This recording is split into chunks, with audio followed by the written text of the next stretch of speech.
Hey guys, welcome to another episode of my bike build, and you're watching the KR Moto channel.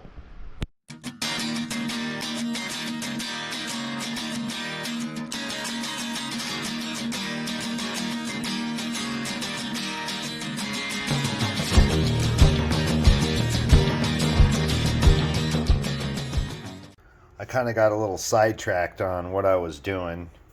Um, Busy over the holidays, of course. I hope everybody had a very Merry Christmas and a Happy New Year.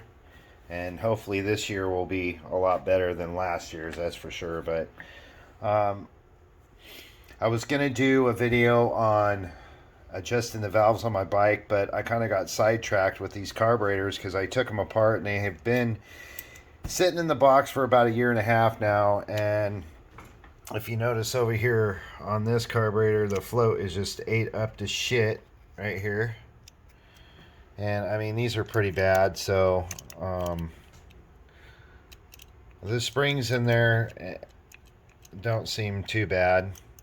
I don't know if the needle valve is any good in there or not, but I'm going to take these apart and I'm going to put new ones in here. I've got a rebuild kit on the way for this, so that includes the floats. I mean, I've already got the gaskets and stuff for it, and I'm going to use the same jets that I had in it because these carburetors were jetted. I believe these come with either a 105 or a 117 for the lower and the upper jets here.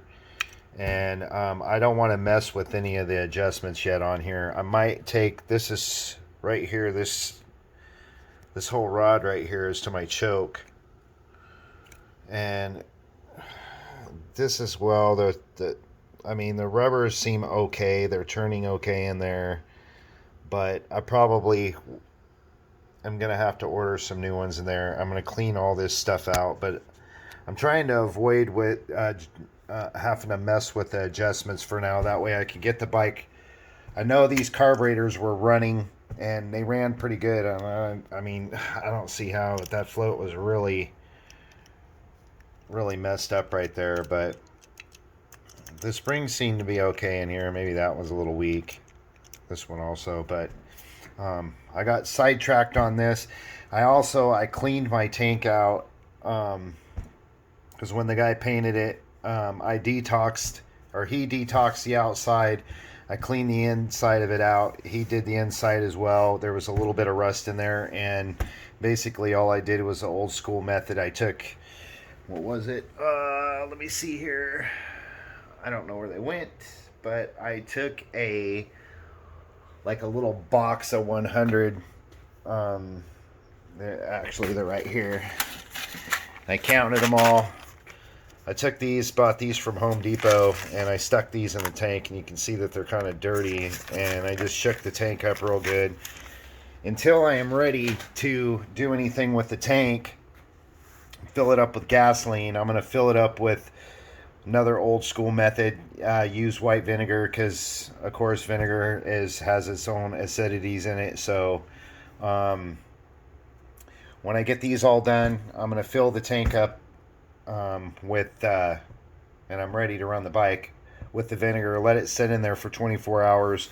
Rinse it out real good with some distilled water. Probably boil the distilled water and dump it in there. Clean it out, make it real hot, and then dump some gasoline and run it through there. And then, of course, run a filter off my petcock valve and make sure that anything that's in there, a little grit or anything like that, it'll clean it all out. But the tank looks completely awesome. But what I did is I cleaned up the float bowls here.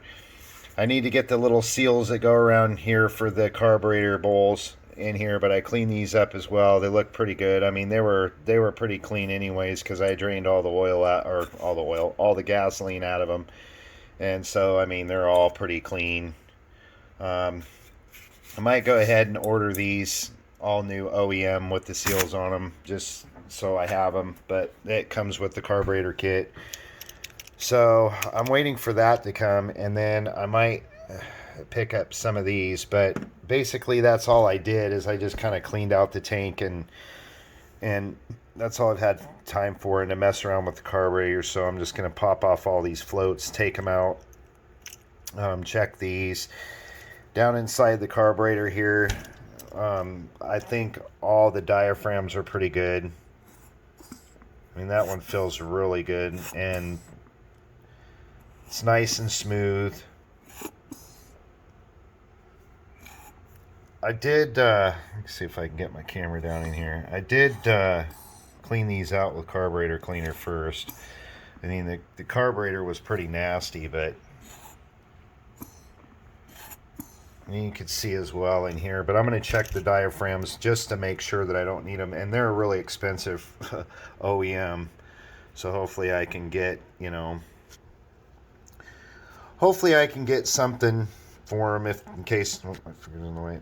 Sorry about that, guys. Finger got in the way, but I had to go get a new phone too.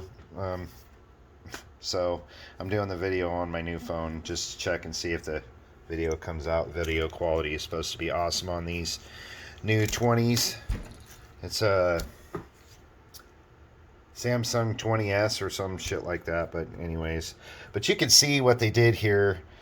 A lot of people, when they're jetting the carburetors and they're replacing anything in here, they want to use an American Phillips on these. These are not, I mean, you can see what they did here. They used a Dremel on there, slice that open, and I mean, they just beat the shit out of that right there. That ain't surprising me at all. But I didn't check this before, but you want to use a JDI Phillips on this. You cannot use an American Phillips. They're just a different size. They're just a little bit smaller. So I ordered all new screws for these, but they're going to be Allen heads. And I ordered the Allen heads for the bottom as well. And they'll be coming with the rebuild kit. So that's what I got going on. I haven't done much. Is just celebrating the holidays and everything, and just being with family and trying to have a good time, and hopefully we have a better year this year. But I'm hoping to get this bike running by the end of the month. I know I keep saying that, but I keep running into issues like this, you know, and I'm going to get the little needles in there too, brand new with the springs. I'm just going to put those in, but I am going to keep these jets that I have in here. And these are the lower jets right here, and they're a 150. Actually, these are the upper jets, lower jets, whatever. But they give you these in the kit, and this carburetor was jetted when I bought it, and it ran real good, and I liked the performance on the bike as well. And of course, I'm going to change these pods out. I mean, that pod's looking pretty crusty, and I don't really care for them. They look like shit, so I want to get rid of them and get some new ones. But anyways, that's probably... Oh, and I did end up... what I did is I ended up... A friend of mine, or a subscriber of mine, he had found one of these for me online.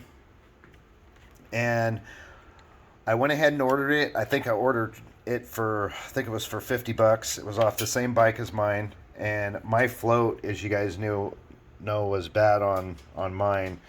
But when I got the part, they said it was in excellent condition. Of course, you're buying stuff on eBay, man, you never know. So basically what I did is I cracked the box open in this, and you have like a little diode little thing, and it's on a counterweight, and it's a flat piece of metal, and it runs across a board that's got like a bunch of copper wire wrapped around it. Well, when I got the float shipped here, this rod was bent clean down here, and it just like twisted that thing up, and I couldn't get it true again. So basically what I did is I popped the float off of it. I got the end off of it here, and I just pushed the end off and pulled this one off and stuck this one on there, because I know when I tested this was working, and it worked perfectly fine. And actually mine was in better shape than the one that the guy has sent me, and so I just used mine. But yeah, he said it was in an excellent condition, and it was not. The thing had been rewired right here, and I went ahead and I stuck it in the box somewhere, but I put it away for extra in case I needed to do like a float repair on the other one, because I actually did a pretty good job of repairing it, And it actually took me a while to get off the plastic that I had actually soldered on this and removed all of it off the end of the rod there. But so I've got that good. I've got the tank set up to be clean. And yeah, so basically that's where we're at. I'm going to try to work on it as much as I possibly can, get everything done next weekend. So you guys just hang in there, be patient with me. I keep saying that, but just keep watching my videos, man. But yeah, that's what I got going on. So hey guys, give me a like. Don't forget to subscribe. Don't forget to leave a comment. Anyways, thanks for watching. Peace.